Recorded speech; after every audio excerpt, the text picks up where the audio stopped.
Good evening, class. Today we are discussing about the meaning of consent under Indian Contract Act in 1872, and the consent which is very essential for the formation of the contract. Without consent, it cannot be considered a valid contract, because contract is wholly based on consent, whether consent is a free consent or it it is a biased consent. First of all, we understand what is the meaning of consent. According to section 13 of Indian Contract Act, consent means when both parties are agreed to think in the same sense of mind or and unanimous of minds, which is means the meetings of minds in giving assent to another person with a whole soul and very clear, means that the person who is ready to do a contract. Now we will understand in Hindi सहमति क्या है, और सहमति का भारतीय संविधान अधिनियम की धारा 13 में क्या अर्थ है, और वो कितना कारगर साबित होती है एक संविधा के निर्माण में, क्योंकि बिना स्वतंत्र सहमति की कोई भी कॉन्ट्रैक्ट जो है वो संविदा नहीं कहा जा सकता है, क्योंकि संविदा के भी कुछ आवश्यक तत्व हैं जिनका होना सहमति में जरूरी है, और उनके बिना हम कल्पना नहीं की जा सकती है। तो आइए हम लोग समझते हैं, समझने का प्रयास करते हैं। भारतीय संविधान अधिनियम 1872 की धारा 13 के अनुसार सहमति का अर्थ है जब दोनों पक्ष एक ही मन, स्थिति या एक मत हो करके किसी बात पर सहमत होते हैं तो वह सहमत कहलाती है। सर्वसम्मति का सिद्धांत, उदाहरण ए और बी एक अनुबंध में दो पक्ष हैं। यहाँ देखा गया कि कुछ संकट था, ए ने इसे हल करने के लिए एक योजना पेश की थी, बी इस तथ्य से अवगत कराया गया, विश्लेषण किया गया कि यह सही समाधान था, इसलिए वह इस पर सहमत हो गया। इस मामले में दोनों पक्षों ने अपनी स्वतंत्र सहमति के तत्व और संविदा हो गई। स्वतंत्र सहमत के तत्व, सहमत को स्वतंत्र सहमत तब माना जाता है जब निम्नलिखित कारण संतुष्ट हो या किसी भी प्रकार के दबाव से मुक्त होना चाहिए। मतलब कि इसमें कोई किसी भी प्रकार का दबाव नहीं होना चाहिए, या अनुचित प्रभाव के भी दबाव में नहीं होनी चाहिए, अंडर इन्फ्लुएंस नहीं होना चाहिए, इसमें कोई धोखाधड़ी नहीं होनी चाहिए, इसमें कोई किसी भी तरीके का जो है गलत बयानबाजी नहीं होनी चाहिए, और इसमें किसी तरह की जो है अनुबंध में कोई भी गलती नहीं की जानी चाहिए। It should done with fraud और थ्रू मिसरिप्रेजेंटेशन, और the contract should not be made by mistakes, गलती से नहीं बनना चाहिए। स्वतंत्र सम्मत से किया गया अनुबंध किसी समझौते की बद्धता की रक्षा पर परिवर्तनीय होता है, और स्वतंत्र यह पक्षों को जो है जबरदस्ती, अनुचित प्रभाव, गलत बयानबाजी, धोखाधड़ी, गलती की सुरक्षा कवच प्रदान करता है। मतलब कि विद स्टैंडर्ड ये जो है प्रोटेक्शन देता है कोवर्जन से, अंडर इन्फ्लुएंस से, मिसरिप्रेजेंटेशन से, फ्रॉड से, मिस्टेक से, और सर्वसम्मति का सिद्धांत पालन किया जाता है। सहमति और स्वतंत्र सहमत के बीच अंतर, जब दोनों पक्ष एक ही मन से या एक मत होकर के किसी बात पर सहमत होते हैं तो समझौता सहमत से किया गया माना जाता है। दोनों पक्षों को एक ही मनोभाव से समझौते में प्रवेश करना चाहिए। समझौते में प्रवेश करने वाले दोनों पक्षों को एक ही मत पर सहमत होना चाहिए। जब कोई समझौता सहमत से किया जाता है उसमें जबरदस्ती, कोवर्जन, फ्रॉड, अंडर इन्फ्लुएंस और मिस्टेक नहीं होती, तो उस समझौते को स्वतंत्र सहमत के से किया गया माना जाता है। स्वतंत्र सहमति के लिए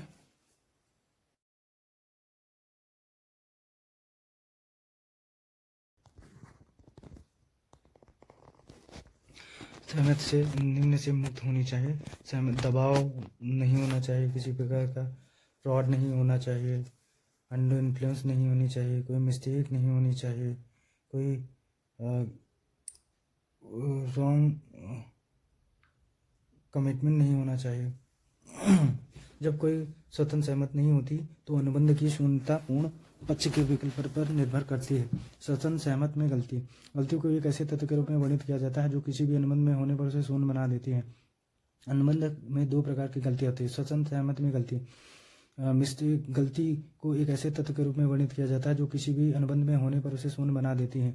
अनुबंध दो प्रकार की गलतियां होती है। एक तरफा गलती, किसी गलती को एक तरफा तब कहा जाता है जब समझौते में एक पक्ष गलती करती है और दूसरा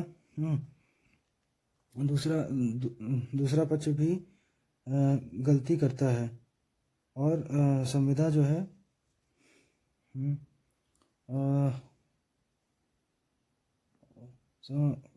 संविदा किसी भी गलती को एक तरफा द्विपक्षीय गलती, आपसी गलती तब आपसी मानी जाती है जब दोनों पक्ष एक दूसरे को गलती समझते हैं और जो दोनों पक्ष एक दूसरे इस प्रकार यह दर्शाता कि अनुबंध में सहमति के सिद्धांत का उल्लंघन हुआ है और अनुबंध को शून्य माना जाता है। उदाहरण के लिए ए ने बी को अपना स्कूटर बेचने के लिए प्रस्ताव दिया और ए का इरादा अपना तेजी स्कूटर बेचने का था, लेकिन बी का मानना था कि ए अपना फौजी स्कूटर बेचेगा। इस प्रकार कोई उचित संचार नहीं हुआ, तथ्य गलत था या एक प्रभावी समझौते के बराबर होगा। सामान्य गलती देखो मिस्टेक ऑफ लॉ। भारतीय संविधान अधिनियम की धारा 20 के अनुसार गलतियों के लिए प्रावधान किया गया है। सामान्य गलती से उत्पन्न अनुबंध को शून्य माना जाता है। इस प्रकार की गलती दोनों पक्षों में होती है, लेकिन यह गलती आपसी गलती का परिणाम नहीं होती, यह व्यक्तिगत रूप से उत्पन्न होती है। निःशुल्क सहमति के उदाहरण है। ए अपनी जमीन बी को बेचने के लिए सहमत है। ए के पास अलग अलग जगहों पर 10 जमीनें हैं। वह पश्चिम दिशा में जमीन बेचना चाहता है, पूर्व दिशा में जमीन चाहिए थी।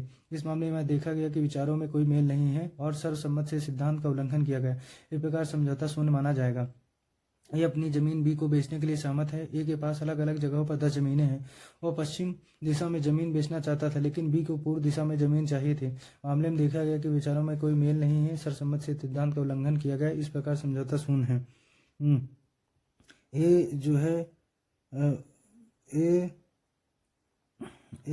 जो है बूढ़ा व्यक्ति है, बी के साथ रहता है, उसका भतीजा उसकी देखभाल करता है। बी ने ए की संपत्ति पाने की मांग की क्योंकि वह देखभाल कर रहा था। इसे कागजात पर हस्ताक्षर करने के लिए मजबूर करता है। इस मामले में ए का अनुचित प्रभाव है। केस सोली बनाम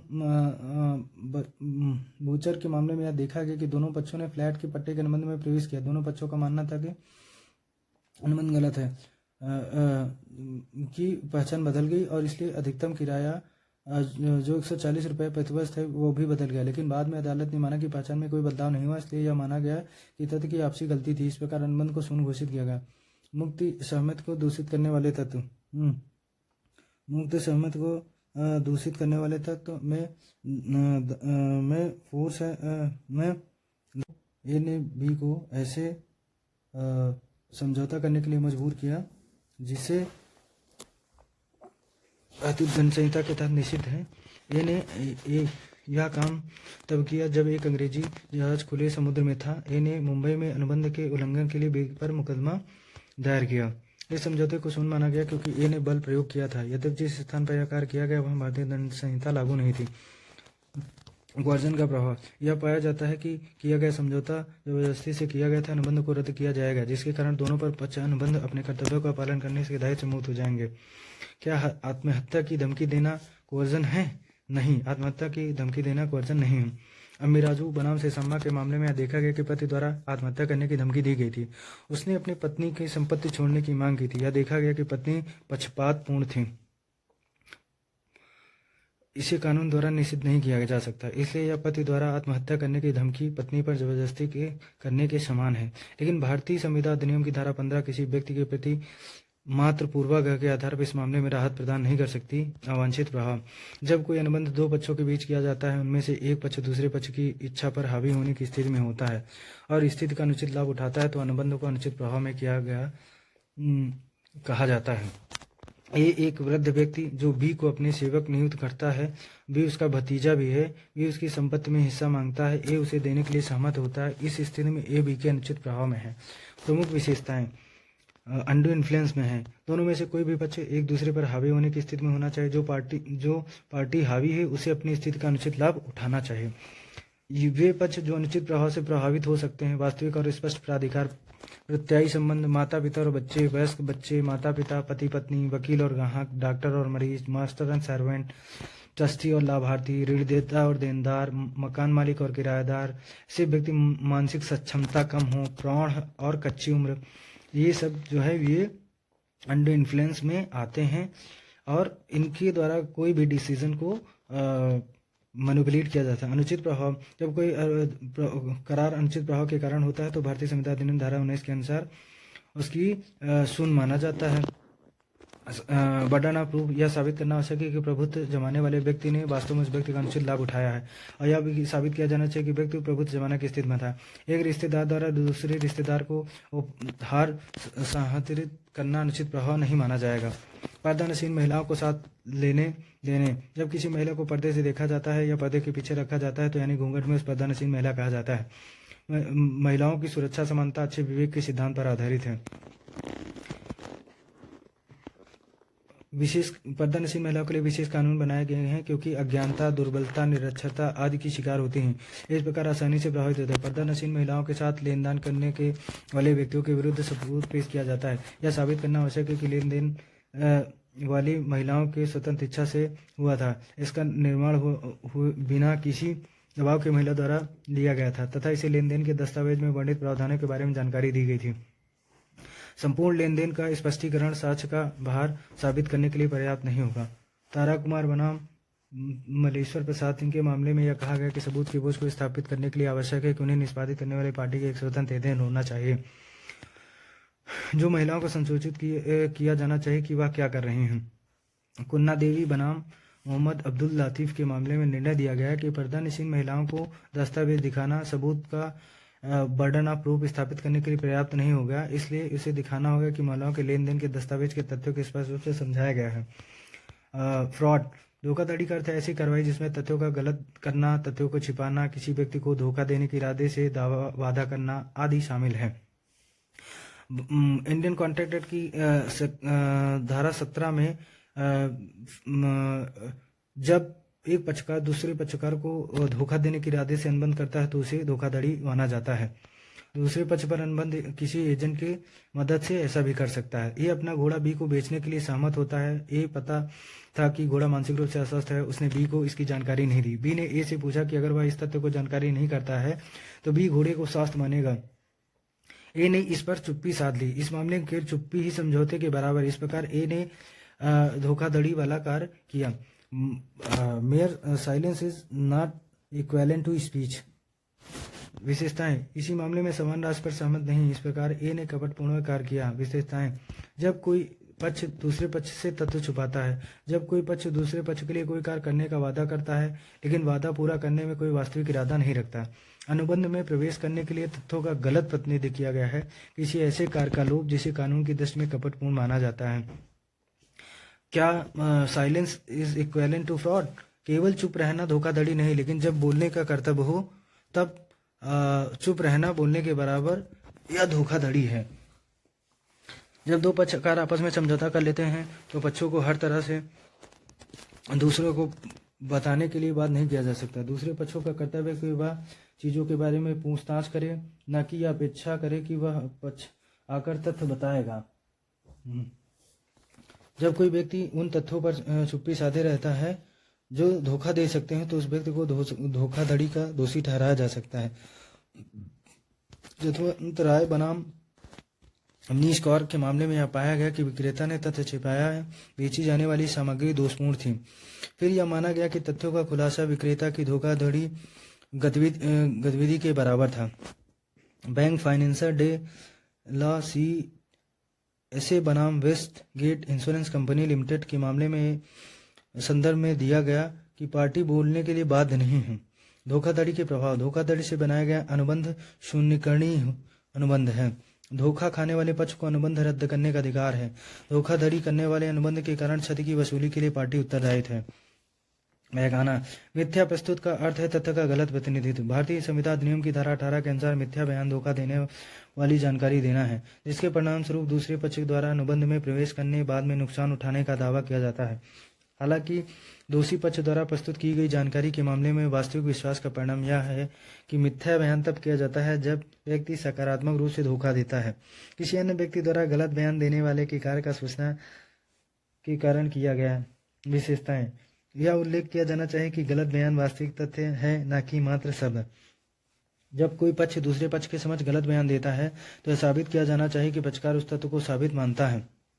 एक पक्षकार ने दूसरे पक्ष को अनुबंध में प्रवेश करने के लिए प्रेरित करने हेतु तथ्यों को गलत तरीके से प्रस्तुत किया। गलत बयानी दो प्रकार की होती है। लापरवाहीपूर्ण गलत बयानी। जब किसी उचित आधार के अभाव में लापरवाही के कारण गलत बयानी होती है तो उसे लापरवाहीपूर्ण गलत बयानी कहते हैं। मिस्टेक्स। लापरवाहीपूर्ण गलत साबित है जब प्रतिनिधि के प्रति यह कर्तव्य है कि वह सावधानी से काम ले। कोई व्यक्ति तब उत्तरदायी होगा जब उसे विशेष रूप से उल्लिखित कार्य की अपेक्षा की जाती है। निर्दोष गलत बयानी। जब प्रतिनिधित्व विश्वास करने के अच्छे आधारों पर आधारित होता है और लापरवाही धोखाधड़ी का इरादा नहीं होता है तो इसे निर्दोष मिथ्या प्रतिनिधित्व कहा जाता है। कोई व्यक्ति निर्दोष मिथ्या बयान के साथ अनुबंध में प्रवेश करता है तो उसे अनुबंध को रद्द करने का अधिकार है, लेकिन वह क्षतिपूर्ति पाने का अधिकार नहीं है।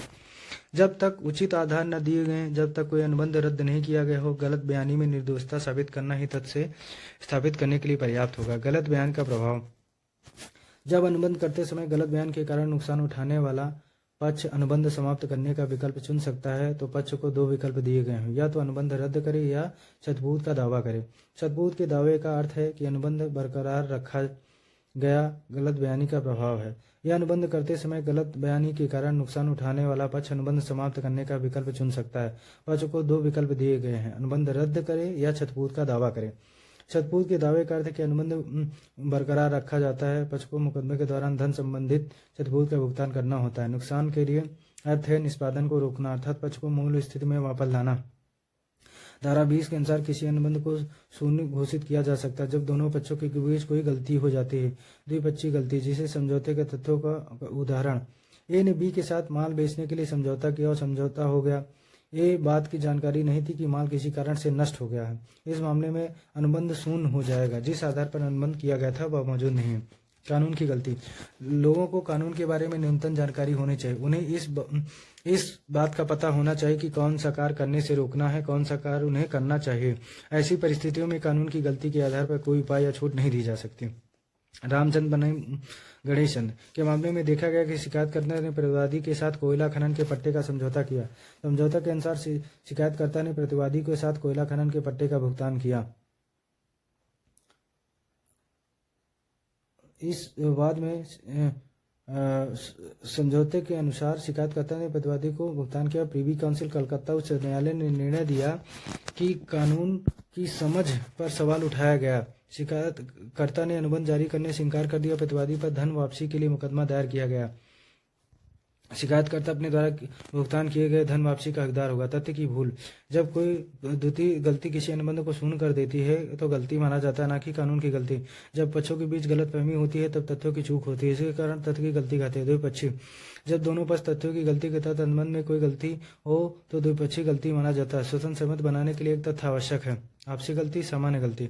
ए अपनी कार बी को बेचने के लिए सहमत होता है, लेकिन पाया जाता है कि चोरी हुई अनुबंध करते हैं। विषय वस्तु के संबंध में द्विपक्षीय गलती। विषय वस्तु का अस्तित्व। जब दोनों पक्ष किसी विषय पर सहमत बना लेते हैं, अस्तित्व में ही नहीं अनुबंध को शून्य माना जाता है।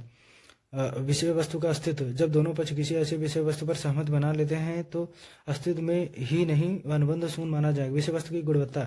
जब दोनों पक्षों ने किसी विषय वस्तु पर सहमत बना ली है और यह पाया जाए कि गुणवत्ता बताई गई गुणवत्ता से भिन्न है, द्विपक्षीय गलती में अनुबंध को शून्य माना जाएगा। विषय वस्तु की पहचान सहमत बनाने तो अनुबंध शून्य हो जाता है। अनुबंध के निष्पादन के बारे में गलती। भौतिक असंभवता।